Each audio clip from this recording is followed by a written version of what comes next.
Hello everyone, this is स्वर्णक्षी प्रिया और आज हम बायोमोलिक्यूल के सबसे इंपॉर्टेंट टॉपिक कार्बोहाइड्रेट के बारे में बात करेंगे। कार्बोहाइड्रेट का डेफिनेशन होता है जनरल वे में, it is may be defined as the optically active polyhydroxy aldehyde और कीटोन और the compound which produce such unit on hydrolysis. तो सबसे पहले हम देखेंगे पॉलीहाइड्रोक्सी क्या होता है। तो OH ग्रुप को हाइड्रोक्सी ग्रुप बोलते हैं और पॉली मतलब मल्टीपल OH ग्रुप अगर एक कंपाउंड में एडेड हो तो उसको पॉलीहाइड्रोक्सी बोलेंगे। फिर डील करेंगे अल्डिहाइड से। अल्डिहाइड मतलब CHO ग्रुप अगर किसी कंपाउंड में होता है तो उसको अल्डिहाइड बोलते हैं। और कीटोन मतलब COO बॉन्ड ग्रुप अगर किसी कंपाउंड में प्रेजेंट हो तो उसको कीटोन ग्रुप बोलेंगे।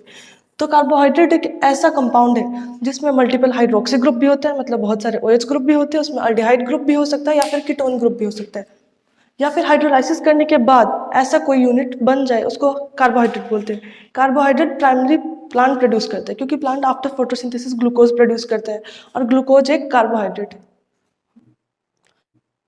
जैसा कि हमने डेफिनेशन में देखा कि जो कार्बोहाइड्रेट है उसमें मल्टीपल हाइड्रोक्सी ग्रुप प्रेजेंट करते हैं और अल्डिहाइड भी। तो जैसे यहाँ पे ग्लूकोज का आप स्ट्रक्चर दे सकते हैं जो कि डी ग्लूकोज है, यहाँ पे CHO मतलब कि अल्डिहाइड ग्रुप प्रेजेंट है। और हमने उसके डेफिनेशन में देखा था कि उसमें पॉलीहाइड्रोक्सी ग्रुप होते हैं, मतलब एक से ज़्यादा OH ग्रुप। यहाँ पे 1 2 3 4 5 मतलब ग्लूकोज में 5 OH ग्रुप प्रेजेंट रहते हैं, इसलिए पॉलीहाइड्रोक्सी ग्रुप है। और इसमें क्या अल्डिहाइड प्रेजेंट। जैसे कि हमने कार्बोहाइड्रेट की डिफिनीशन को देखा, अब हम इसके इंपॉर्टेंस और इसकी क्लासिफिकेशन के बारे में बात करेंगे। तो इसके बहुत सारे इंपॉर्टेंस है। कार्बोहाइड्रेट हमारे लाइफ में बहुत ज़्यादा इंपॉर्टेंट है क्योंकि सबसे मेन बायोमोलिक्यूल है। इसका पहला इंपॉर्टेंट है source and storage of energy.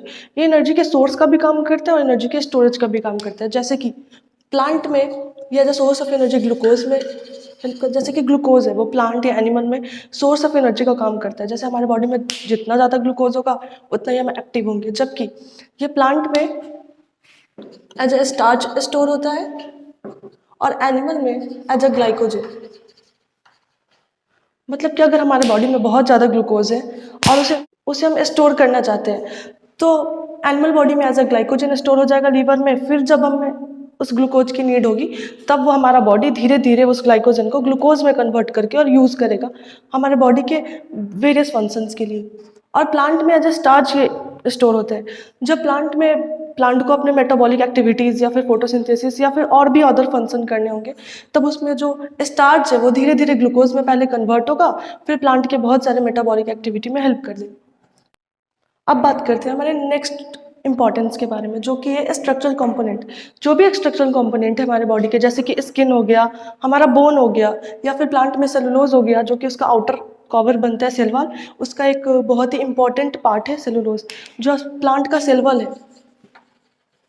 ये बस प्लांट में पाया जाता है सेल वॉल। ह्यूमन बॉडी या फिर एनिमल बॉडी में सेल वॉल का कोई रोल नहीं है, मतलब पाया ही नहीं जाता, उसमें बस सेल मेम्ब्रेन पाया जाता है। और जो सेलुलोज सेल वॉल है वो बहुत चीज़ों से मिलकर बना रहता है, जैसे कि सेलुलोज, हेमीसेलुलोज, लिग्निन और पेक्टिन।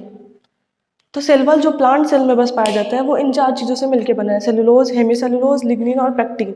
ये चारों चीज़ मिलके सेल वॉल का फॉर्मेशन करते हैं। तो सेलुलोज भी एक बहुत ही इंपॉर्टेंट कार्बोहाइड्रेट है प्लांट सेल वॉल के फॉर्मेशन के लिए। आगे उसके बाद है सेल मेम्ब्रेन जो कि एनिमल बॉडी, ह्यूमन बॉडी या फिर प्लांट बॉडी दोनों में पाया जाता है। ये सेल का आउटर कवरिंग प्रोवाइड करता है और सेल को वेरियस फॉरेन मटेरियल से बचाता है। और स्किन और बोन। अब हम बात करते हैं थर्ड इसके इंपॉर्टेंस के बारे में, जो कि involve in cell to cell interaction. 2 cell हैं, उन्हें आपस में एक दूसरे से कुछ शेयर करना हो, जैसे कि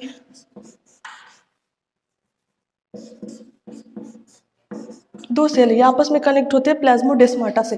प्लाज्मोडेस्माटा इन दोनों के बीच का एक ब्रिज होता है या जंक्शन होता है जिससे 2 सेल आपस में कनेक्ट होते हैं। तो कार्बोहाइड्रेट इससे इसमें ट्रांसफर होता है और जो भी एक सेल से दूसरे सेल का इंट्रैक्शन है वो करने में कार्बोहाइड्रेट बहुत इंपॉर्टेंट रोल प्ले करता है। उसके बाद आता है component of cellular metabolic pathway.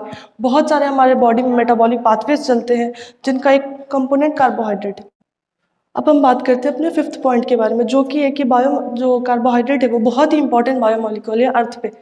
Plant में जो भी फंक्शंस होते हैं जिससे वो ग्लूकोज फॉर्मेशन करता है, फिर वो स्टार्च के रूप में अब प्लांट में स्टोर होता है, या फिर एनिमल को अपना बहुत सारा मेटाबॉलिक एक्टिविटीज़ वगैरह करने के लिए ग्लूकोज का बहुत नीड होता है। ग्लूकोज एनिमल बॉडी में भी उसके लीवर में ग्लाइकोजन के रूप में स्टोर हो जाता है। इस वजह से कार्बोहाइड्रेट जो है वो बहुत ही ज़्यादा अबंडेंट रूप में अर्थ पर प्रेजेंट है।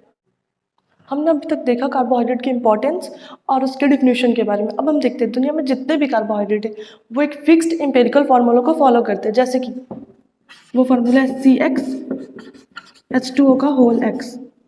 एग्जाम्पल के लिए देखते हैं ग्लूकोज।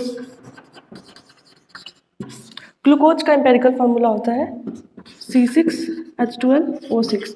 अगर इसको सेम इसी एम्पेरिकल फार्मूला पे रखेंगे तो ये हो जाएगा Cx के जगह 6H2O और फिर x के जगह यहाँ पे 6, इसको तोड़ेंगे तो C6H12 और O6।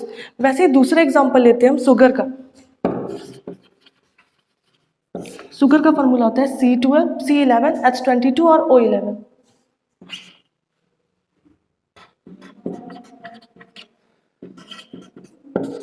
इसे भी अगर सेम एम्पेरिकल फार्मूला पे डाल के देखेंगे, यहाँ x की जगह 11 है,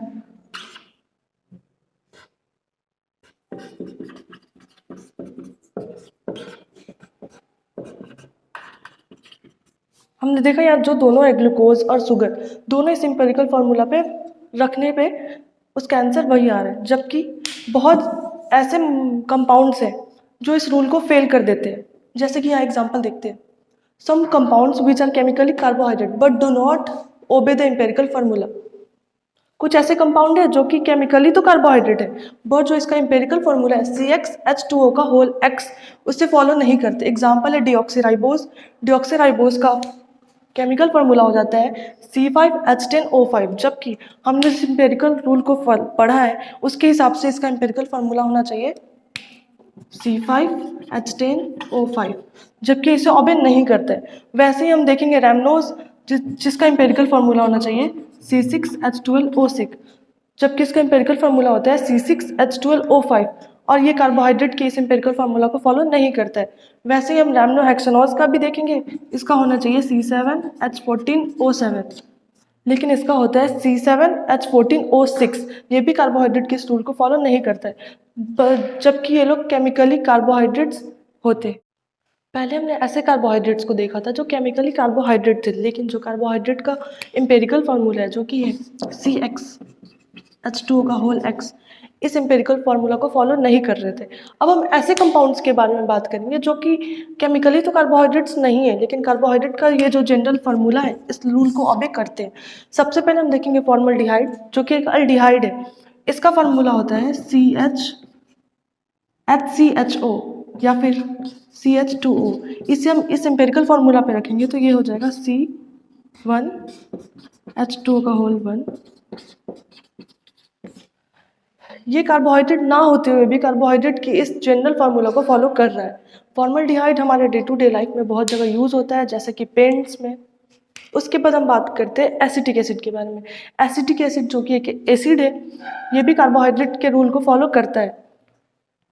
इसका फार्मूला होता है CH3COOH या फिर हम कह सकते हैं C2H2O का होल 2। ये भी कार्बोहाइड्रेट के इस रूल को फॉलो कर रहा है, जबकि एक एसिड है। ये बहुत जगह यूज होता है, जैसे कि विनेगर में ये इसका बहुत यूज होता है, विनेगर में ये पाया जाता है एसिटिक एसिड। उसके बाद आता है लैक्टिक एसिड। लैक्टिक एसिड तो हमारे डे टू डे लाइफ के एक बहुत ही इंपॉर्टेंट प्रोडक्ट जो कि है मिल्क, उसमें पाया जाता है लैक्टिक एसिड। इसका फार्मूला होता है CH3CHOH या फिर हम इसे लिख सकते हैं C3H2O का होल 3। ये भी एक एसिड होते हुए भी ये कार्बोहाइड्रेट के उस रूल को फॉलो करता है। जैसा कि हमने देखा आज कार्बोहाइड्रेट की डिफिनीशन और उसकी इंपॉर्टेंस के बारे में, वैसे ही हम देखेंगे कार्बोहाइड्रेट की क्लासिफिकेशन के बारे में। उससे पहले मैं ये बताना चाहूँगी कि जो भी प्लांट्स है उसमें 30% ज़्यादा टाइम्स कार्बोहाइड्रेट प्रेजेंट होता है रैदर देन एनिमल्स और ह्यूमंस, क्योंकि जो प्लांट्स है वो फोटोसिंथेसिस करके ग्लूकोज प्रोड्यूस करते हैं, जिस वजह से उनमें जो कार्बोहाइड्रेट का अमाउंट है वो ज़्यादा होता है रैदर देन एनिमल्स और ह्यूमंस। क्लासिफिकेशन ऑफ कार्बोहाइड्रेट देखेंगे तो 3 टाइप से क्लासीफाई होता है। पहला है मोनोसैकेराइड, ऑलिगोसैकेराइड और पॉलीसैकेराइड। जो मोनोसैकेराइड है वो सबसे सिंपलेस्ट कार्बोहाइड्रेट होता है, मतलब इसका हाइड्रोलाइसिस इसका हाइड्रोलाइसिस हो ही नहीं सकता ये, क्योंकि ये सबसे सिंपलेस्ट कार्बोहाइड्रेट है। इसमें आता है ग्लूकोज, फ्रक्टोज, गैलेक्टोज, ये सारे कार्बोहाइड्रेट मोनोसैकेराइड में आते हैं। मोनोसैकेराइड में जो भी कार्बोहाइड्रेट प्रेजेंट होते हैं उनका हाइड्रोलाइसिस नहीं कर सकते हम, क्योंकि वो सबसे सिंपलेस्ट होते हैं। उसके बाद आता है ऑलिगोसैकेराइड। ऑलिगोसैकेराइड में वैसे कार्बोहाइड्रेट आते हैं जिनका अगर हम हाइड्रोलाइसिस करें तो हमें 2 to 10 कार्बन का कंपाउंड मिलेगा। जैसे कि ये भी 3 टाइप का होता है ऑलिगोसैकेराइड, और भी इसकी क्लासिफिकेशन है, हमें 3 पढ़ना है, जैसे कि डाइसैकेराइड, ट्राइसैकेराइड और टेट्रासैकेराइड। डाइसैकेराइड में वैसे कंपाउंड आएंगे जिनमें 2 कार्बन प्रेजेंट होगा, जैसे कि इसमें आता है सुक्रोज, और इसमें आता है लैक्टोज और माल्टोज। ओलिगोसैकेराइड ऐसा कार्बोहाइड्रेट है जिसको हम अगर ब्रेक करें, इसका हाइड्रोलाइसिस करें, तो उसमें हमें 2 से लेकर 10 कंपाउंड तक मिल सकते हैं। जैसे कि जो सुक्रोज है, अगर हम इसका हाइड्रोलाइसिस करते हैं तो हमें ग्लूकोज प्लस फ्रुक्टोज मिलता है। वैसे ही अगर लैक्टोज है, इसका हम हाइड्रोलाइसिस करते हैं तो हमें ग्लूकोज और गैलेक्टोज मिलता है। और हम माल्टोज का अगर हाइड्रोलाइसिस करें तो हमें ग्लूकोज प्लस ग्लूकोज मिलता है। उसके बाद अब बात करते हैं हम ट्राइसैकेराइड्स के बारे में। ट्राइसैकेराइड्स ऐसा कंपाउंड होता है, मतलब ऐसे उसमें कार्बोहाइड्रेट्स आते हैं जिसका अगर हम हाइड्रोलिसिस करें तो हमें 3 कार्बन कंपाउंड मिलते हैं, जैसे कि glucose plus fructose plus galactose. वैसे ही टेट्रासाइड्स है, टेट्रासाइड्स का अगर हम हाइड्रोलिसिस करें तो हमें 4 कार्बन कंपाउंड मिलते हैं। और उसके बाद हम बात करेंगे पॉलीसैकेराइड्स के बारे में। पॉलीसैकेराइड्स में बहुत सारे आते हैं, जैसे कि स्टार्च, सेलुलोज, ग्लाइकोजन। इनका हम हाइड्रोलिसिस करते हैं तो हमें बहुत ज़्यादा नंबर में कार्बोहाइड्रेट्स मिलते हैं। जैसे स्टार्च स्टार्च प्लांट में स्टोर होता है, और ये जब ब्रेक डाउन होता है तो बहुत हेवी अमाउंट में हमें ग्लूकोज मिलता है। उसके बाद आता है सेलुलोज, जो कि सेल वॉल के फॉर्मेशन में हेल्प करता है।